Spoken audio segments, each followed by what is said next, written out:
Hi, Stuart Bruce here, and I am the Spare Time Property Investor. In these podcasts, I'm going to share tips, tricks, and lessons that I've learned and will hopefully help you, especially if you're still working the 9 to 5. Hello and welcome to another episode of the Spare Time Property Investor podcast. And this week is an interview episode. So I've got Ricci and Louise from Perfect Abode on, and they have very challenging careers. Ricci is a firefighter and Louise works in the pharmaceutical industry, and they still manage to build their portfolio alongside that. Not only are they managing to invest in property, but they also flip properties as well. Ricci has a background in the construction industry, which I'm sure helps.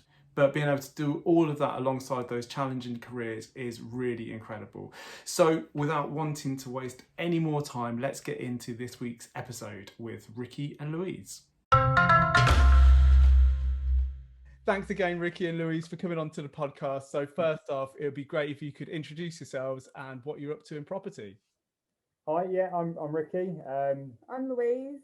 So we both work for full time. So I work full-time in pharmaceutical industry, so corporate 9 to 5 job, chained to my laptop every day. So I work in trade marketing from that perspective.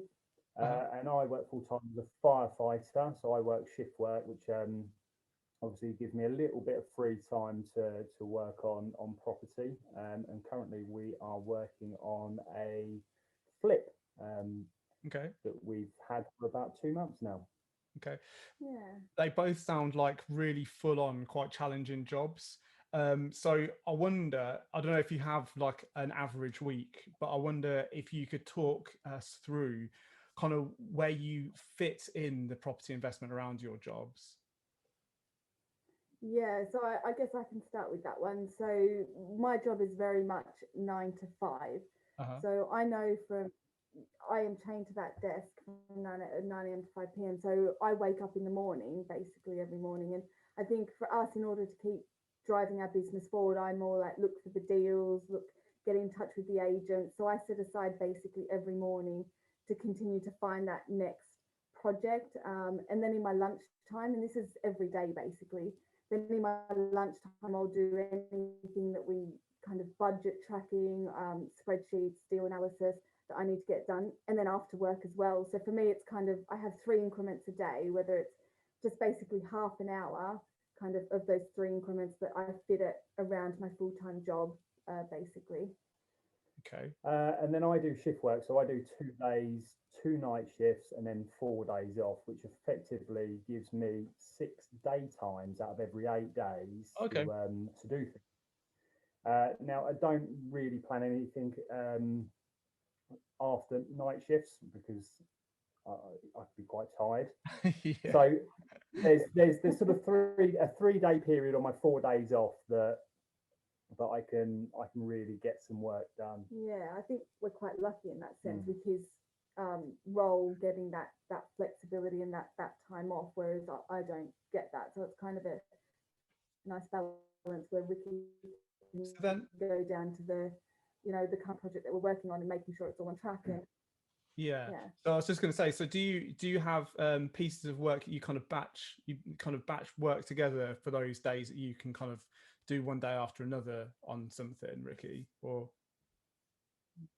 yeah, so we sort of stick to our strengths. That Lou's obviously from the corporate side of things, she's very good with budgets and planning and strategies. Where before the fire brigade, I was a plumber.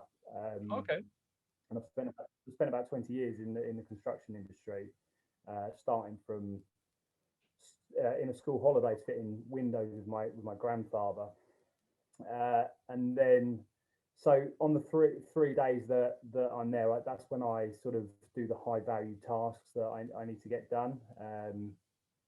And then anything else, obviously, while I'm working, I get other people in to do the things that don't require me to be there. So any of the the things that I can't do, so the electrics, the plastering, all that kind of thing happens when I'm at work. So it works quite well. It does work quite well. So from that, are you quite hands-on then when you have the opportunity to do those things? Yeah. So I mean, obviously with my background, I had my gas safe.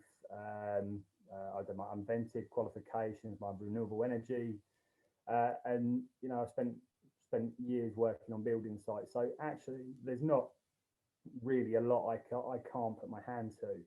That's great. But yeah, I tend to focus on the things that I am trained in. So the plumbing, the heating system, the bathrooms, the kitchen.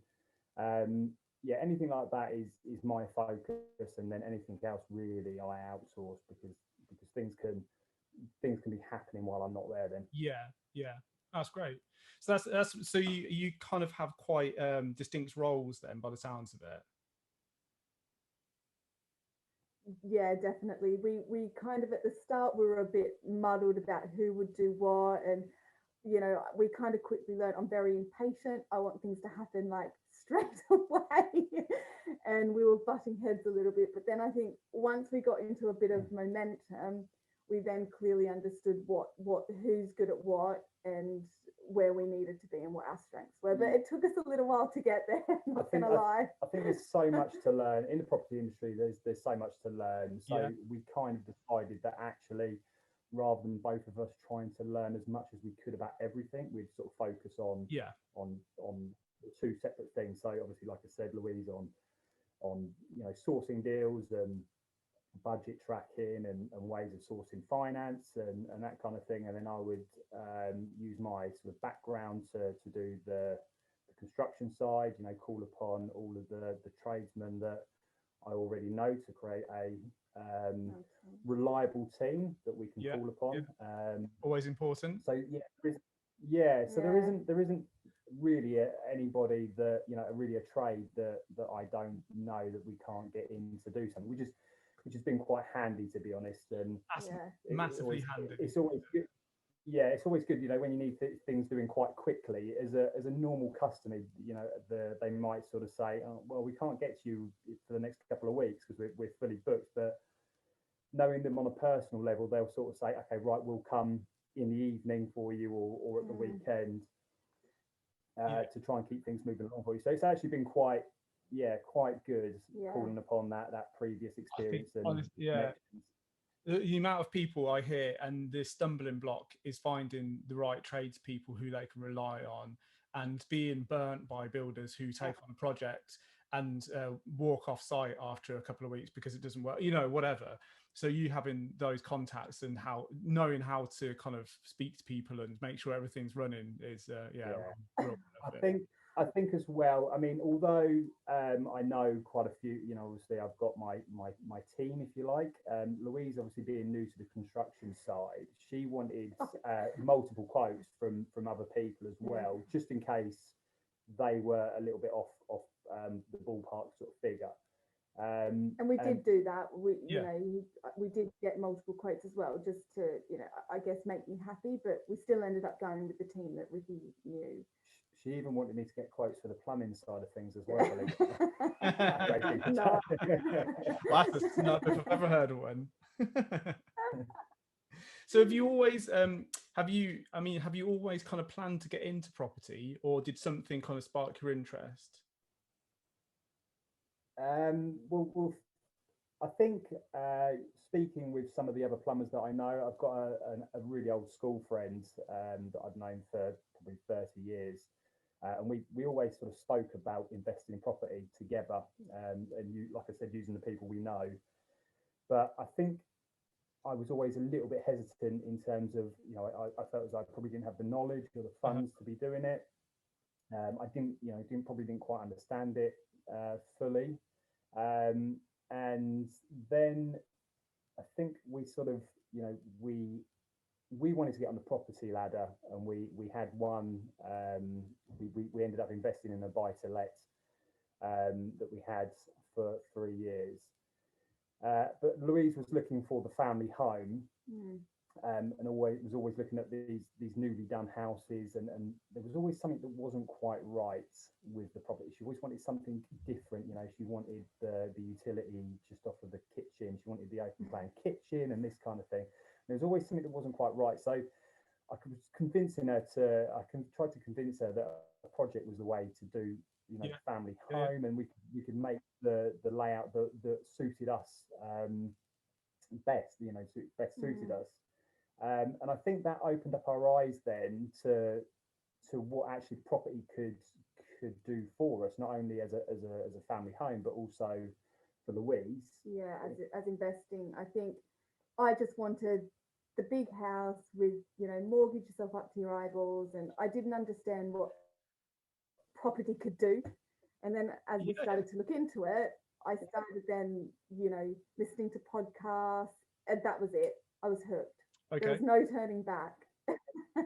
And, I think we then went from that point to looking actually for our future plans of, if we started a family, that actually Lou could spend more time at home with any children that we have.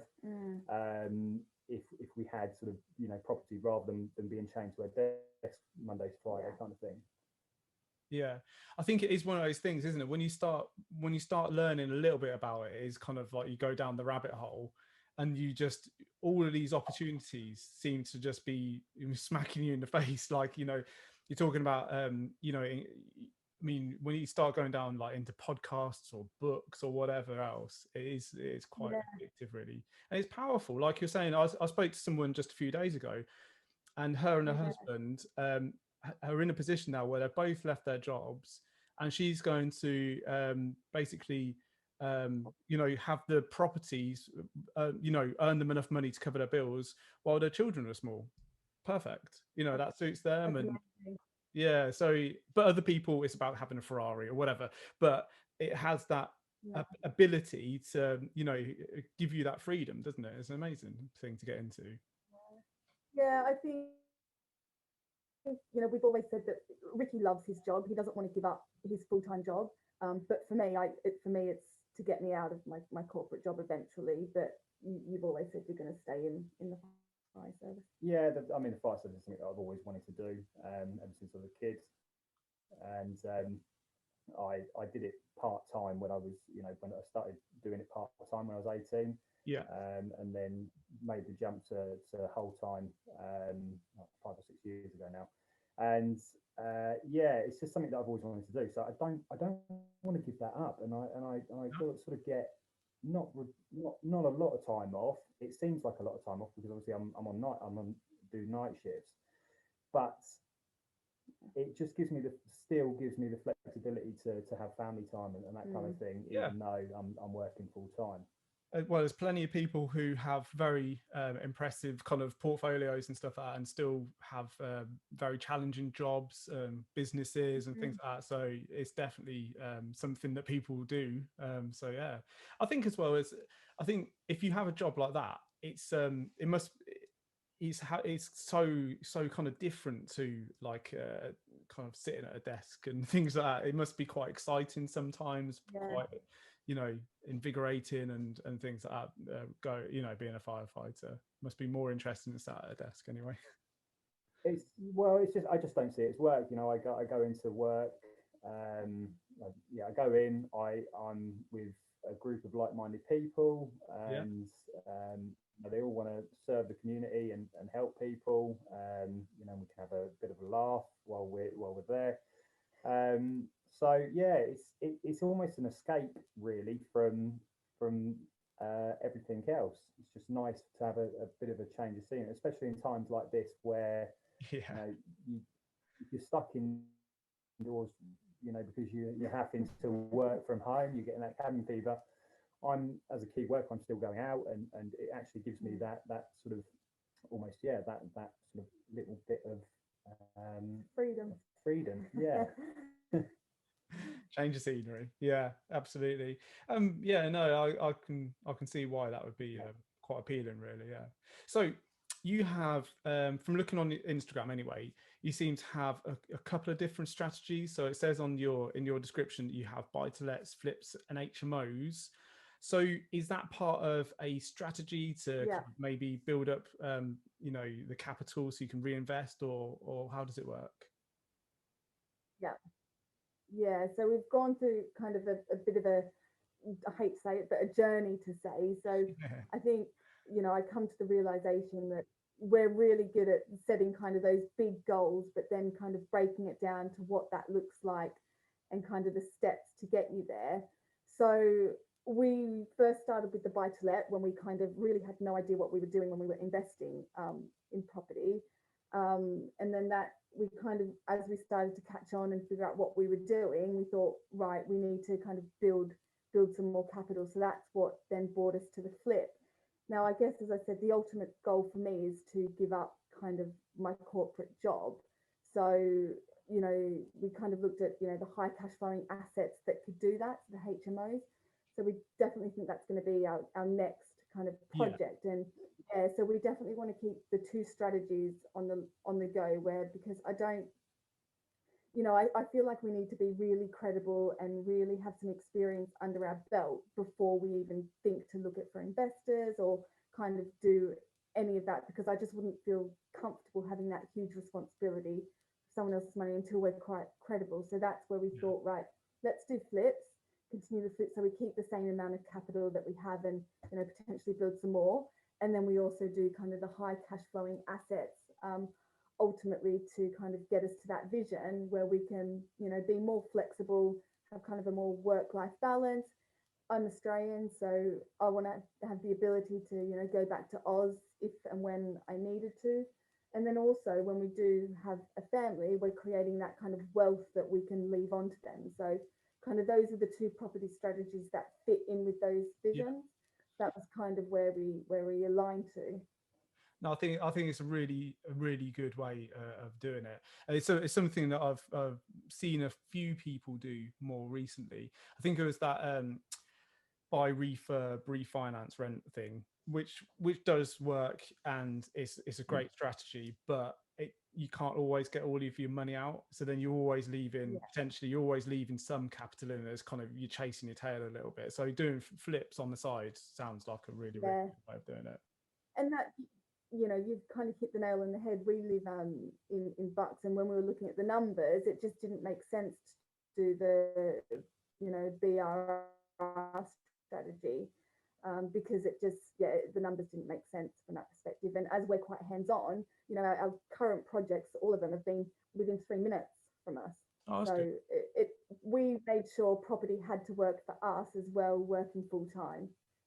So that's a big thing for obviously working full time. I didn't really want to be traveling, you know, an hour or you know 2 hours to the property. I wanted something that, you know, was 5-10 minutes from home. And I know that's quite a big ask, but actually you know, there is an area that we found that does meet that criteria for us.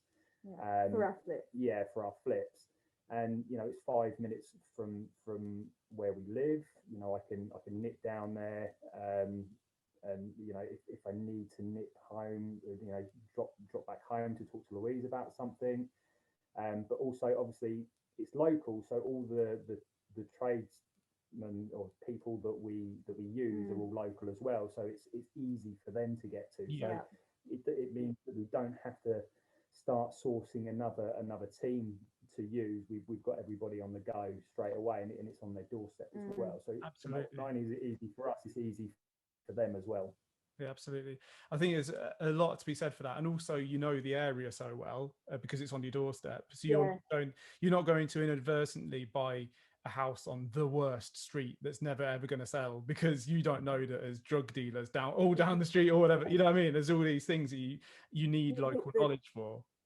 Yeah, that's exactly it. I mean, I've lived in this area for quite some time. Louise, obviously being Australian, she's not new to the area, but she's relatively new to the area, and sort of says, "Oh, I found this one. I found, you know, the numbers add up on this.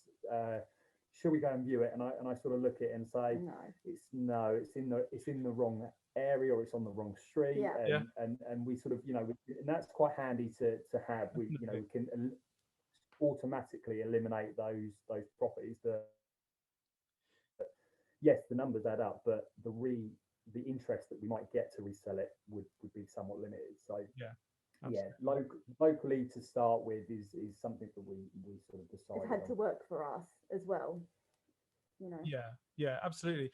And I think it goes, it's almost you because you're kind of looking locally, then you've had to think about what strategies work and things like that, because like you were saying, the BRR model just doesn't work where you are. So then it's kind of thinking, well, yeah, maybe flips is the answer, you know what I mean? So then you kind of work it that way around, rather than finding a city that's on the up and piling in, or whatever other people do. Yeah, spending 3 hours on the motorway just No. didn't interest me at all.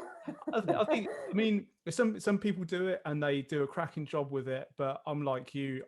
The thought of sitting on a motorway for all that time doesn't fill me with joy.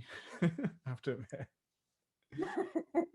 Don't get me wrong. If the need is there, then yeah, we'd look Oh to do yeah, it maybe in the future, if considering when we start with down the HMO routes.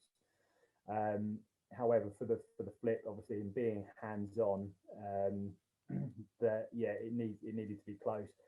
I think for the future flips, I'll probably be less hands on, so we could start venturing further out. I'm probably going to take a little bit more of a back seat on any future ones. We just wanted to try and maximise the profits that we got for the first ones, to try and increase the pot of money that we had to invest. So yeah, been hands on, quite hands on with the flips, but yeah, in the future that's going to take a step back. So we could broaden the area. Yeah.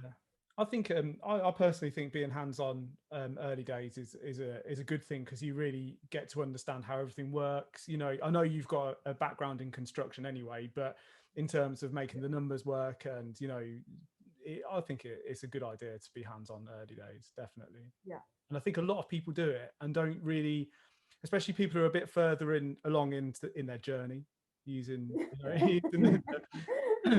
and yeah, like, I mean, and sometimes you get like a little kind of glimpse into what they used to do, and a lot of very successful people were getting their hands very dirty early on. That's why they've been able to build these, portfolios. Yeah, I think being hands-on, it's also given me the opportunity to, although I knew the plumbing side of things very well, and I understood everything that went on a site, it was the costings of a lot of things. And I think that's what I'm taking forward from our flips, is underestimating certain areas of the construction. So the current one that we're doing is a complete refurb. It was a 1960s property that hadn't been touched since then, and it needed to be completely gutted. And Louise wanted the open plan living downstairs, so the walls had to come down and everything like that. So it's obviously the biggest project. It's obviously one of our it's obviously our favourite project. And yeah, that's opened up my eyes to actually the costings of things that I saw happening on sites, but I never really understood the all the little things that went into it. So that's the real big sort of learning point that I took from absolutely that. And sometimes it's those little things that just pile up and end up costing you a fortune as well. So it's really, it's good kind of having that.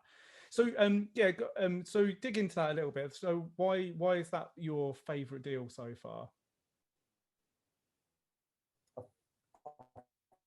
Well, I would, just because it's a complete refurb. It's not just a sort of make it look nice, a coat of paint and maybe a new carpet or two, but it is a complete refurb. It's everything. There's walls have all been knocked down. They've been rejigged. We've added extra things. We extended the porch out.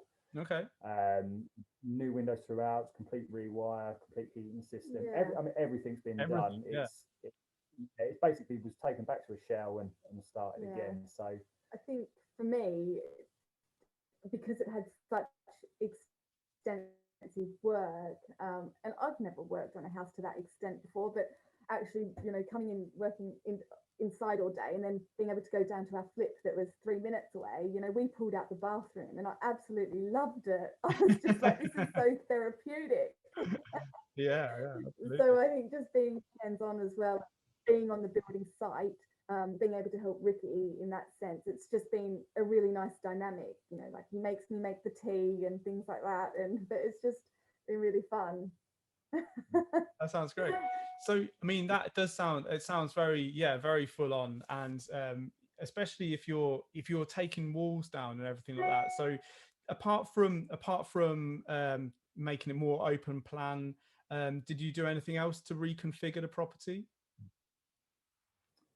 So we had the open, like I said, we had the open plan downstairs, and then upstairs there was some built-in wardrobes. So there was 2 bedrooms that backed onto each other. They both had built-in wardrobes that made both rooms sort of slightly smaller. So what we actually did was we knocked them all down, and then reconfigured the wall so that actually you could get just normal wardrobes behind a door in the smaller of the 2 bedrooms, and then the bigger master bedroom, we obviously made that slightly bigger to then have full length, like a full length built-in wardrobe with sort of paneling on the walls. And yeah, so just reconfiguring the wall upstairs, and then I changed the heating system.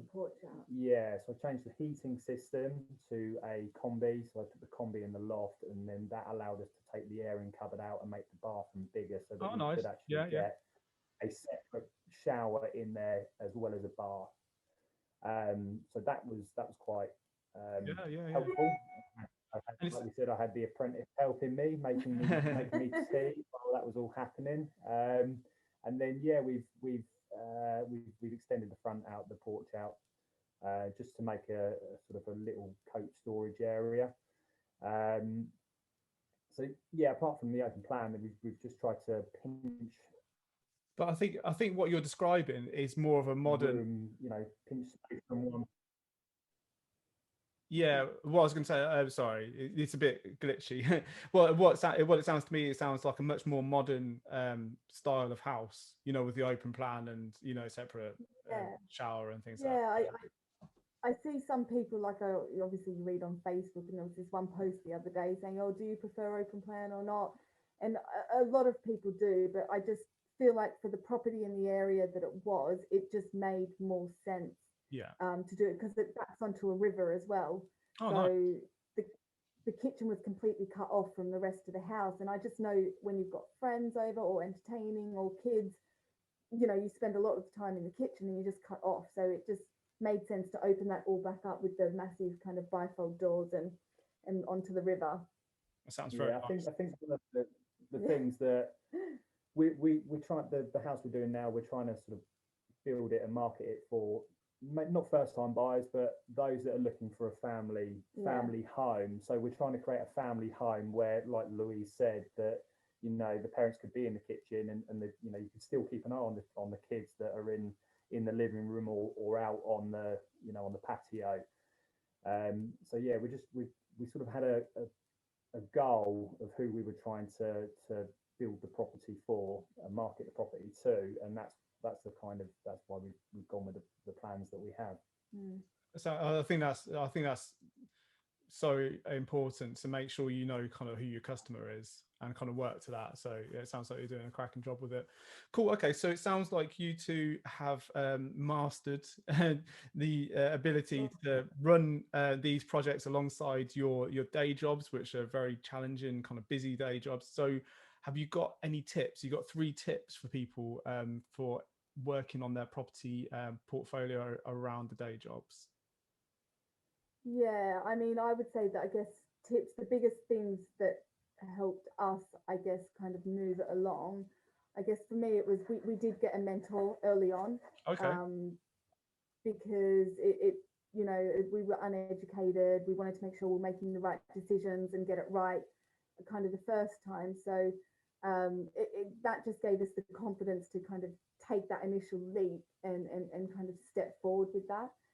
The second one for me would be kind of, as I said, have the end in mind of where you want to get to, because it's so easy to get shiny penny syndrome, and there's so many different property strategies that you can, as you said earlier, you can go down this rabbit hole. So I think if you start with the end in mind, where you want to get to, what do you want to get out of kind of property investing, then make sure your kind of strategies align up to that, I would say, is kind of two. Yeah, my big one is time management. I obviously, with limited time, I do the critical tasks in the time that I've got, and then outsource everything else. I mean, Louise always shakes her head, but I did a time management course, and actually it changed the way I look at things. So yeah, time management is the big one for me. That sounds good. Yeah, cool. Okay.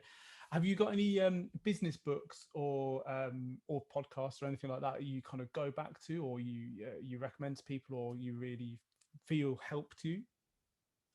Yeah, I think it's, I guess most people in property kind of know these things, but these particular podcasts and books, but the kind of one that changed for me and my way of thinking was Rich Dad Poor Dad. I was just so angry that this book is so relevant years and years later on, that it's just, so relevant.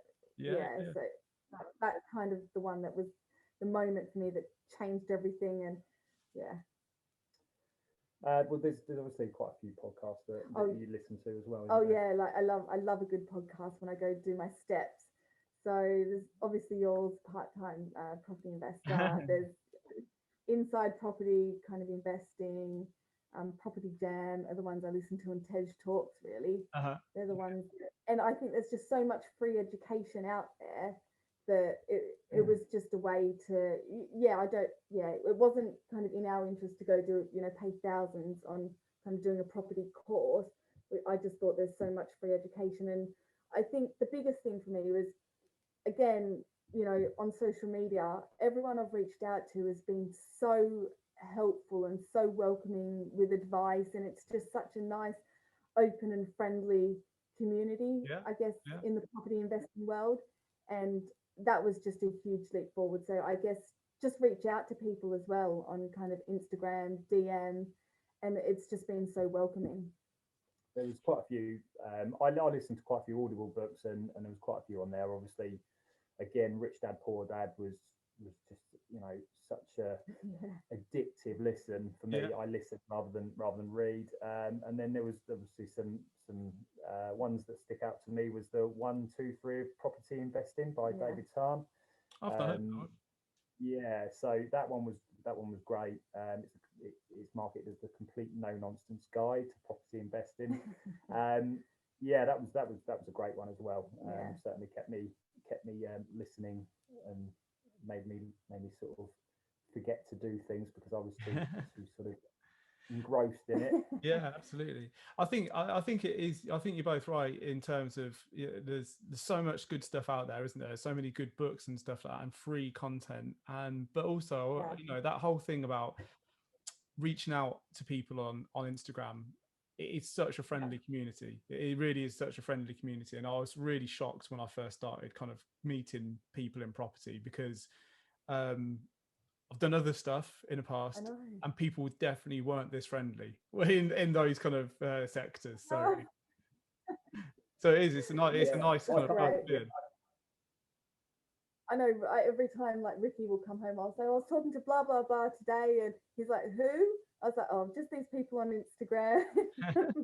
Because I'm linked up to the Instagram account as well. It's constantly just, messages from people, and the conversations are going back. And it, like you said, it's just so friendly.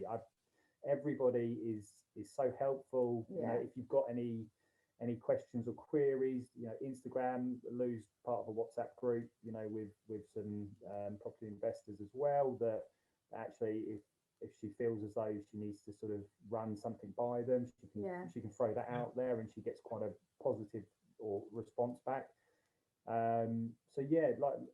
It's a very, very good open community. It's great. I think so. Yeah, no, it's good, and it's nice to be part of it, isn't it? Cool. Okay, so you're obviously doing a lot of work, you're doing a lot of learning, you're doing all this sort of business. So there's a goal, isn't there? So what will your lives look like when you've achieved your goals?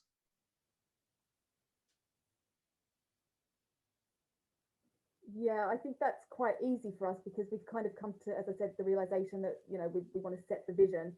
So I guess once we've achieved the goals, it would just having that work-life balance where, you know, I'll be able to work on a property business, but Ricci will be in the fire service. I'll be able to kind of travel, go back to Australia when we need to, because obviously I've got nieces, nephews, brothers, sisters on the other side of the world that we don't get to see as much as we'd like to. And just being flexible, just working around our roster rather than working to someone else's roster. Yeah, I mean, for me, the fire service, I retire. I'm meant to retire at 60, but whether I retire at 60 or maybe a little bit earlier is something. So hopefully I could retire a little bit earlier, and it's also to you know, provide income that will not only support us but also support future generations of our family. So intergeneration wealth. So providing something for our kids that, you know, to get them started in life, basically. Sounds good. Well, that is the end of the our little interview. So I would love to kind of keep in touch and keep tabs on what you're up to over the years. But for other people, what's the best place for them to come and find you and connect with you? Yeah, definitely. Yeah, we'd love to stay in touch and then come back, you know, for whenever for an update or whatever. But you can get us on Instagram. Perfect Abode UK is where you can catch us. Just send us a message, and more than happy to kind of reach out and speak to anyone that wants to know anything about us. That's great. I'll make sure the link's in the description. So yeah, that's great. So thank you so much for coming on again, and yeah, I'll see you again soon. Thank you, Stuart. Thanks for having us. Thanks so much. We've enjoyed it. Thank you. There you go, the interview with Ricci and Louise. I'm sure you'll agree they're a really inspirational couple. And again, it's another couple that's really got me thinking about doing some flips alongside of everything else, because doing up houses is definitely something we love to do. So maybe it's something we'll look into doing alongside building our portfolio and helping other people to build theirs. So yeah, definitely food for thought. But anyway, that's it from me for this week. Best of luck, and I'll see you again next time. Thank you so much for listening to my podcast, and I really hope you enjoyed it. If you have, please leave me a 5-star review to help other people find it, and don't forget to hit that subscribe button.